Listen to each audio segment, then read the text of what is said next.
সাল্লাম হাদিসগুলো বলেছেন, এক সরিষা দানা পরিমাণ মিথ্যা নাই এখানে। এখান থেকে বলতে যাচ্ছিলাম, দোয়া কবুলের অন্যতম একটা উপায় হচ্ছে আপনি কোনো ভালো কাজ করেন গোপনে, যেটা আল্লাহ ছাড়া কেউ জানে না, ওর ওসিলা করে আপনি আল্লাহর কাছে যান, দোয়া কবুল হবে ইনশাআল্লাহ। আরেকটা অপশন হচ্ছে আল্লাহ পাকের যে নাম এবং সিফতগুলো আছে এগুলোকে ওসিলা করে দোয়া করা।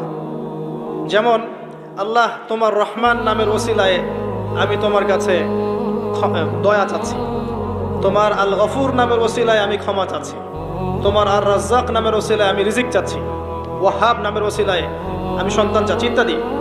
কথা কি বুঝতে পারছেন? যে নামের সাথে যে বিষয়টা যায় এটা ওসিলা করে আপনি দোয়া করলে ইনশাআল্লাহ তাআলা আপনি আপনার ফলাফল পাবেন।